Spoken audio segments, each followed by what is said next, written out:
কখনো কি এমন কোনো শিশু দেখেছেন যে জন্মের পর ধীরে ধীরে দুর্বল হতে থাকে, তার বৃদ্ধি থেমে যায়, সূর্যের আলো সহ্য করতে পারে না, এমনকি অল্প বয়সেই বৃদ্ধদের মতো দেখায়? একটি শিশু যে ঠিকমতো হাঁটতে পারে না, কথা বলতে কষ্ট হয়, ওজন বাড়ে না, মুখের গঠনও ধীরে ধীরে অস্বাভাবিক হয়ে যায়।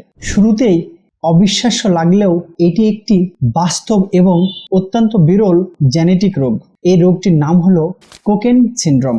আজকের ভিডিওতে আমরা এই রোগ কেন হয়, কি কি লক্ষণ দেখা যায়, কি কি ধরনের জটিলতা হতে পারে এবং হোমিওপ্যাথিতে কিভাবে লক্ষণ ভিত্তিক সহায়তা দেওয়া যায় সেটি নিয়ে আলোচনা করব। কোকেন সিনড্রোম কি? কোকেন সিনড্রোম হলো একটি বিরল জেনেটিক নিউরোডিজেনারেটিভ ডিসঅর্ডার। সহজ ভাষায় এটি এমন একটি রোগ যেখানে শরীরের ক্ষতিগ্রস্ত ডিএনএ সঠিকভাবে মেরামত করতে পারে না। আমাদের শরীরে প্রতিদিন বিভিন্ন কারণে ডিএনএ ক্ষতিগ্রস্ত হয়, যেমন আল্ট্রাভায়োলেটিভ রশ্মি, ইউভি রশ্মি, এক্স রে, গামা রে। সাধারণত শরীরে একটি বিশেষ প্রক্রিয়ায় এই ক্ষতি সঠিক করে নেয়।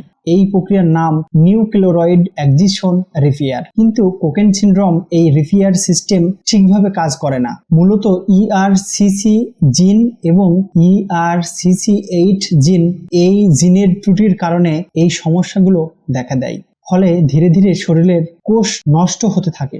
রোগীর মধ্যে কি কি লক্ষণ দেখা যায়? এই রোগে আক্রান্ত শিশুদের মধ্যে বৃদ্ধি কমে যাওয়া, মাইক্রোসেফালি, মাথা ছোট হওয়া, ডেভেলপমেন্টে ডিলে, বিকাশে বিলম্ব, ইন্টেলেকচুয়াল ডিসএবিলিটি মানে বুদ্ধিবৃত্তি সমস্যা, হাত কাঁপার মতো সিনড্রোম, খিঁচুনি, চোখে ছানি পড়া, চোখ কাঁপা, শ্রবণ শক্তি কমে যাওয়া, সূর্যের আলোতে অতিরিক্ত সংবেদনশীলতা। অনেক সময় শিশুটি অল্প বয়সেই বৃদ্ধ মানুষের মতো দেখতে মনে হয়। এই কোকেন সিনড্রোমে সময় বাড়ার সাথে সাথে দেখা যেতে পারে হাঁটা চলার সমস্যা, কথা বলতে কষ্ট, খাবার গিলতে সমস্যা, স্নায়বিক দুর্বলতা, দৃষ্টিশক্তি কমে যাওয়া, মারাত্মক অপুষ্টিতে ভোগা।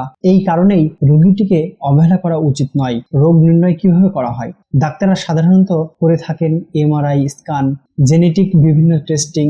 যদি ERCC6 এবং ERCC8 জিনের ত্রুটি পাওয়া যায় তাহলে নিশ্চিতভাবে ডাক্তাররা বলে থাকেন কোকেন সিনড্রোমই হয়েছে। এখন আসুন হোমিওপ্যাথিক দিক নির্দেশন ও লক্ষণ ভিত্তিক সহায়তা। আধুনিক চিকিৎসা বিজ্ঞানে এই রোগের স্থায়ী নিরাময় নেই, তবে সঠিক পরিচর্যা, পুষ্টিকর খাবার, ফিজিক্যাল থেরাপি এবং লক্ষণ ভিত্তিক চিকিৎসায় রোগীর জীবন উন্নত করতে সাহায্য করতে পারে। হোমিওপ্যাথিতে রোগের নাম দেখে ওষুধ দেওয়া হয় না। রোগীর সম্পূর্ণ লক্ষণ, শারীরিক গঠন, মানসিক অবস্থা, স্নায়বিক সমস্যা এবং রোগের অগ্রগতির উপর ভিত্তি করেই ঔষধ নির্বাচন করা হয়। কিছু ক্ষেত্রে লক্ষণ অনুযায়ী বিবেচনা করা হয়। কোকেন সিনড্রোমে ব্যবহৃত আমাদের যে কমন মেডিসিনগুলো রয়েছে সেগুলো সংক্ষেপে না বললে নয়। যেমন প্রথমেই যে মেডিসিনটি রয়েছে ব্যারাইটাকার্ব। যেসব শিশুদের শারীরিক ও মানসিক বুদ্ধি ধীর তাদের জন্য এই মেডিসিনটি একজন ফিজিশিয়ান সাজেস্ট করে থাকেন। তারপরে নেক্সট এগুলো হচ্ছে ক্যালকেরিয়া ফস। দুর্বলতা, অপুষ্টি ও বৃদ্ধি কমে গেলে আমরা ক্যালকেরিয়া ফসটি সাজেস্ট করে থাকি। এটি একটি খনিজ মেডিসিন। তারপরে টিউবারকুলিনিয়াম, বারবার দুর্বলতা ও স্নায়বিক সমস্যা। এরপরে সাইলেসিয়া আছে, শারীরিক অত্যন্ত দুর্বলতা ও অপুষ্টি হলে।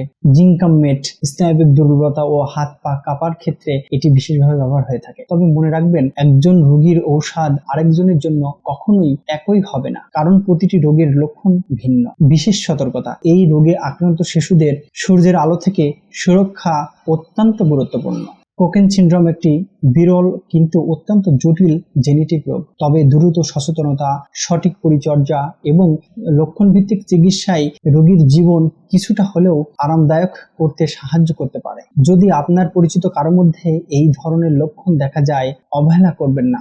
বিশেষজ্ঞ চিকিৎসকের পরামর্শ দিন এবং হোমিওপ্যাথিক লক্ষণ ভিত্তিক সহায়তা সম্পর্কে জানতে স্ক্রিনে দেওয়া নাম্বারে আমাদের সাথে কনসাল্ট করতে পারেন। ততদিন পর্যন্ত সুস্থ থাকুন। আবারও দেখা হবে নতুন কোনো তথ্য নিয়ে, নতুন কোনো ইনফরমেশন নিয়ে। আসসালামু আলাইকুম।